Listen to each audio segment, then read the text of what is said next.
Hello అందరికీ welcome back to Dolly dumplings. ఇవాళ recipe వచ్చేసి పచ్చి కొబ్బరితో రవ్వ లడ్డూని ఎలా చేసుకోవాలో ప్రాసెస్ ఏందో చూసేద్దాము. టేస్ట్ చాలా బాగుంటాయండి.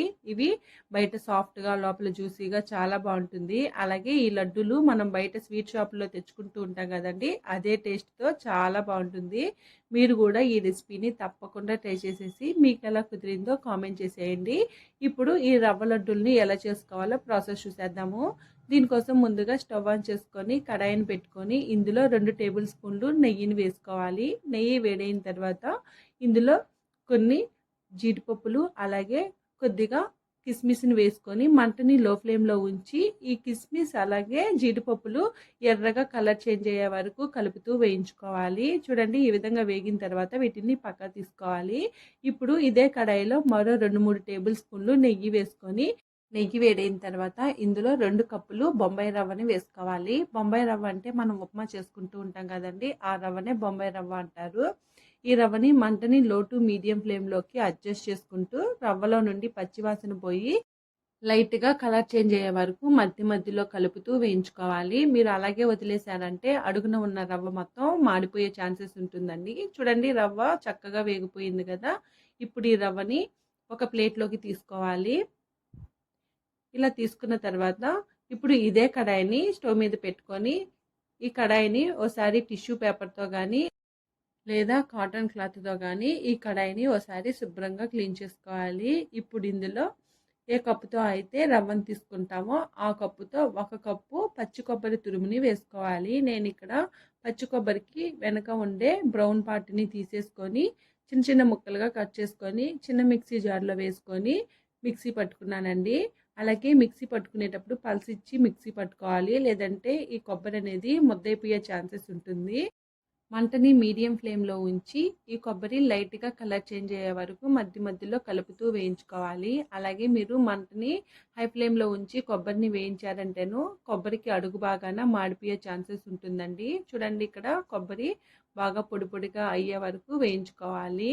ఇక్కడ కొబ్బరి అయితే వేగిపోయిందండి. అలాగే ఈ పచ్చి కొబ్బరికి బదులు మీరు ఎండు కొబ్బరిని కూడా తురుముకొని చేసుకోవచ్చు. ఇప్పుడు స్టవ్ ఆఫ్ చేసేసి ఈ కొబ్బరిని అలాగే వదిలేయాలి. ఇప్పుడు ఒక మిక్సీ జార్ని తీసుకొని ఏ కప్పుతో అయితే రవ్వను తీసుకుంటారో ఆ కప్పుతో 1.5 కప్పు షుగర్ని వేసుకోవాలి. అలాగే ఒక 5-6 యాలకల్ని వేసుకొని మూత పెట్టుకొని కాస్త రవ్వగా మిక్సీ పట్టుకోవాలండి. మీరు ఈ చక్కెరని మెత్తగా మిక్సీ పట్టేసుకున్నారంటేను టేస్ట్ బాగోదు.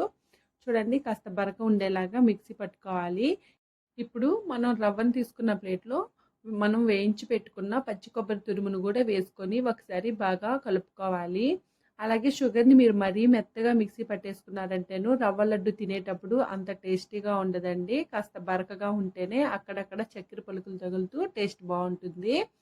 అలాగే ఇందులో మనం మిక్సీ పట్టుకున్న చక్కెర పౌడర్ను కూడా యాడ్ చేసుకొని చేత్తో ఒకసారి ఈ రవ్వ కొబ్బరి చక్కెర కలిసేలాగా బాగా మిక్స్ చేసుకోవాలి. చూడండి, నేను ఇక్కడ వీడియో క్లిప్లో చూపించే విధంగా మిక్స్ చేసుకోవాలి. ఇలా కలుపుకున్న తర్వాత ఇప్పుడు ఇందులో ఒక 1/4 కప్పు కాచి చల్లార్చిన పాలని వేసుకోవాలి. పాలు మరీ చల్లగా ఉండాల్సిన అవసరం లేదండి, కాస్త గోరువెచ్చని పాలను వేసుకున్నా పర్వాలేదు. కొద్దిగా పాలని వేసుకుంటూ ఈ రవ్వని బాగా మిక్స్ చేసుకోవాలి. అలాగే ఒకేసారి పాలను వేసుకున్నారంటేను రవ్వ అనేది లూజ్ అయిపోయే ఛాన్సెస్ ఉంటుంది. చూడండి, నేను ఇక్కడ వీడియో క్లిప్లో చూపించే విధంగా కలుపుకోవాలి.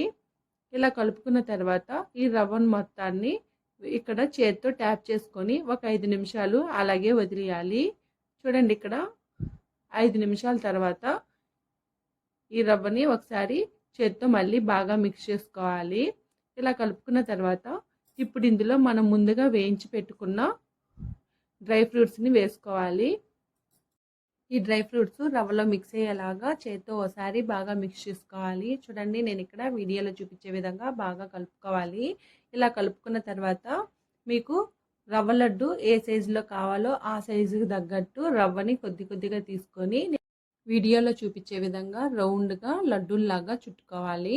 అంతేనండి, అదేవిధంగా అంతా రవ్వని లడ్డూల్లాగా చుట్టుకోవడమే. అలాగే ఈ రవ్వ లడ్డు కన్సిస్టెన్సీ మరీ గట్టిగా అయిపోతే ఇందులో మరికొన్ని పాలని స్ప్రింకిల్ చేసుకొని రవ్వ మొత్తాన్ని ఒకసారి బాగా మిక్స్ చేసుకొని మళ్ళీ రవ్వ లడ్డూలాగా చుట్టుకోవడమేనండి. అలాగే చేతికి ఎక్కువ రవ్వ అంటుకుంటున్నట్లయితేను చేతికి కాస్త నెయ్యిని అప్లై చేసుకొని లడ్డూల్లాగా చుట్టుకోండి. అలాగే చేతికి అంటుకుంటూ ఉంటుంది కదా, ఆ రవ్వను కూడా స్పూన్తో కానీ తీసేసుకొని మళ్ళీ లడ్డూల్లాగా చుట్టుకోవాలి.